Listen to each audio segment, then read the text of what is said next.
ఈరోజు తెలంగాణ రాష్ట్ర ప్రభుత్వం కాంగ్రెస్ ప్రభుత్వం ఏర్పడ్డది. మరియు కొన్ని నెలల క్రితమే డిప్యూటీ సీఎం బట్టి విక్రమార్క గారు ఆదిలాబాద్ జిల్లాకి వచ్చినప్పుడు పీపుల్ మార్చ్ అనే పేరుతో పాదయాత్ర చేశారు.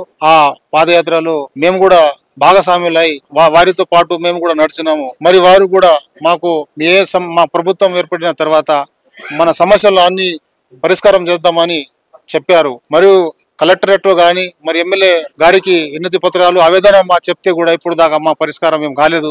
కాబట్టి ఈ రోజు దళిత హక్కుల పోరాట సమితి ఆదిలాబాద్ జిల్లా అధ్యక్షునిగా జాదవ్ చంద్రశేఖర్ గా నేను మరి బట్టి విక్రమార్క గారిని అపాయింట్మెంట్ తీసుకోవాలనే ఉద్దేశంతో ఈ సమస్యకు పరిష్కారం చేయడానికి ఇక్కడ వచ్చాను.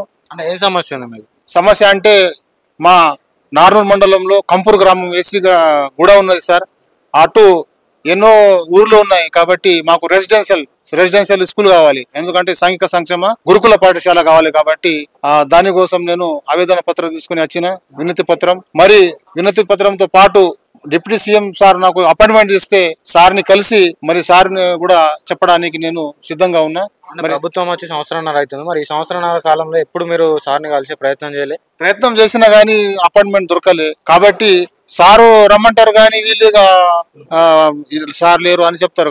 అందుకోసం ఇప్పుడు ప్రెస్ మీట్ ద్వారా నేను సార్కు నాకు ఫోన్ చేసి లేకపోతే ఇట్లానే మీరు వచ్చి కలవాలని మా అపాయింట్మెంట్ ఇవ్వాలని కోరుతూ ఈ రోజు ఆదిలాబాద్ జిల్లా నుంచి దళిత హక్కుల పోరాట సమితి మరియు అనేక సమస్యలు ఉన్నాయి. మరి భూమి సమస్యలు ఉన్నాయి. మాకు ఎలాంటి పట్టాలు లేవు. అక్కడ ఏజెన్సీలో తరతరాల నుంచి నివసిస్తున్నటువంటి దళితులకు ఇప్పుడు దాకా ఎలాంటి రుణాలు లేవు. మరియు రైతు ఆత్మ భరోసా ఇస్తామని అన్నారు. ఇప్పుడు దాకా ఆత్మ భరోసా రాలేదు. మరియు ఎన్నో సంవత్సరాల నుంచి భూములు కాజేస్తున్నారు. ఆ భూములకు పట్టాలు లేవు. మరియు ఎలాంటి బోర్వెల్స్ విద్యుత్ కనెక్షన్లు లేవు. కాబట్టి ఇవన్నీ కలిగి సమస్యలకు పరిష్కారం చేయడానికి బట్టి విక్రమార్క సార్ గారికి నేను స్పెషల్ గా మా దళిత హక్కుల పోరాట సమితి తరపు నుంచి మొత్తం సమస్యలను విన్నవించి సమస్యలు ఈ ప్రభుత్వంలోనే ఉన్నాయా గత ప్రభుత్వంలో కూడా ఉన్నాయా? గత ప్రభుత్వంలో కూడా ఉన్నాయి, కంటిన్యూస్ ఉన్నాయి. కానీ ఏదో కొంత అప్పుడు కేసీఆర్ హయాంలో మాకు పానీలు ఇచ్చి మరో క్రాప్ లోన్ కూడా ఇచ్చారు కదా. మరి ఈ ప్రభుత్వం వచ్చినప్పటి నుంచి అది పానీ లేదు, ఏం లేదు. కాబట్టి అప్పుడు మన చంద్రబాబు నాయుడు ప్రభుత్వం ఉన్నప్పుడు కూడా వాళ్ళు మనకు నష్టపరిహారం కింద చెక్కులు ఇచ్చారు. మరి ఈ ప్రభుత్వం వచ్చే చెక్కులు లేదు, మరి ఇంద్రమ్మ ఇల్లు పేరు లేదు, మరియు ఎలాంటి ఆత్మ భరోసా లేదు. పోడు భూముల పరిష్కారానికి నేను పాటుపడతా అని చెప్పేసి సీఎం రేవంత్ రెడ్డి గారు చెప్పడం జరిగింది సభలో. మరి దానికి సంబంధించి ఏమైనా మాట్లాడడం జరుగుతుంది? అదే పోడు భూములకు పరిష్కారం చేస్తాం. మీకు పీపీ ల్యాండ్ ఉన్నా గాయరాన్ ఉన్నా మన ఏజెన్సీలో ప్రాంతంలో నివసిస్తున్న దళితులు మరి 9 ట్రైబల్స్ కూడా ఎలాంటి సమస్య ఉన్నా కూడా మేము కూడా భూమికి పట్టాలు ఇస్తాము. మీకు ఆత్మ భరోసా కింద భూమి లేని నిరుపేదలకు ఆత్మ భరోసా కింద సంవత్సరానికి 12,000 ఇస్తామని చెప్పారు. ఇప్పటిదాకా ₹1 కూడా రాలేదు. అమలు అవుతున్నాయని చెప్తా ఉంది కదా మరి కాంగ్రెస్ పార్టీ. మీరేమో అవుతలే అంటున్నారు. మరి దీన్ని ఏ విధంగా? ఇప్పుడు దాకా అయితే దాదాపు మన బస్సు ఫ్రీ అయింది. మరి వేరే అంటే మనకు ఇప్పుడు 2 లక్షల కొన్ని 100%లో 25% అయినాయి మన రుణమాఫీ.